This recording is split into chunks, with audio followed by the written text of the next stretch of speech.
Forum Intelektual Hindu Dharma menggelar Pasamuan Agung ke-19 tahun 2023 Gerakan Siswa Hindu Indonesia.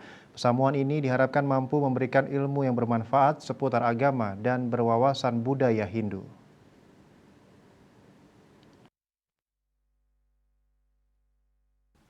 Pasamuan Agung ke-19 tahun 2023 Gerakan Siswa Hindu Indonesia diselenggarakan selama 2 hari, yaitu 24 dan 25 Desember 2023, bertempat di UPTD PPSDM Bali dan diikuti oleh siswa perwakilan SMP, SMA, SMK se-Bali. Kegiatan ini diisi dengan Dharma Wacana dengan mendatangkan 4 narasumber yaitu Kanwil Kementerian Agama Provinsi Bali Dr. Sulastri SAG MPDH, Parisade Hindu Dharma Indonesia Imade Bandem Dananjaya SHMH, KNPI Provinsi Bali Anak Agung Gede Indra Prayoga SHMH, dan Kominfo Imade Sudiarto. Acara dilanjutkan dengan pembekalan oleh Universitas Hindu Negeri I Gusti Bagus Sugriwa dan Universitas Hindu Indonesia. Pasamuan ini diharapkan mampu memberikan ilmu yang bermanfaat seputar agama dan berwawasan budaya Hindu, karena banyak sekali pada zaman ini generasi muda seringkali atau bahkan lupa dengan budaya adat agama Hindu.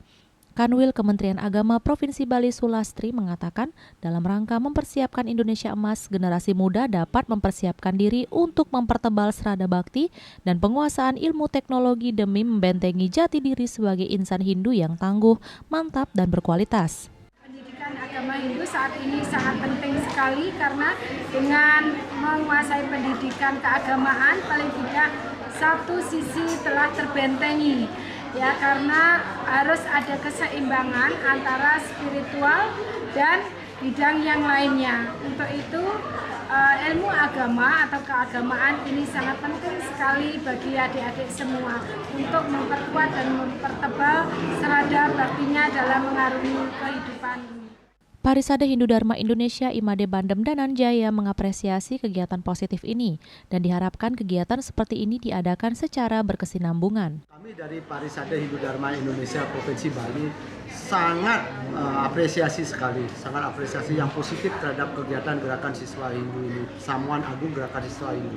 Dan kami mendorong agar kegiatan semacam ini terus diadakan ya, secara reguler dan juga secara berkesinambungan, tidak hanya sekali ini saja tetapi kalau bisa secara terus menerus ya, untuk mengisi waktu dan juga mengisi pengetahuan siswa-siswa Hindu tidak hanya di Bali, kalau bisa secara di seluruh Indonesia kalau bisa, untuk membantu program peningkatan keyakinan serada bakti umat Hindu khususnya di kalangan generasi muda. Dan ini kita akan dorong terus kegiatan semacam ini. Kegiatan ini dilanjutkan dengan sidang Pasamuan Agung Sindu ke-19 tahun 2023 dan pemilihan pengurus Sindu 2023-2024. Selain itu, para peserta mengikuti Tirta Yatra ke Pura Samuan III dan Pura Durga Kutri, yang dilanjutkan dengan kunjungan ke The Sukarno Center. Bunga Widrayani, Bali TV.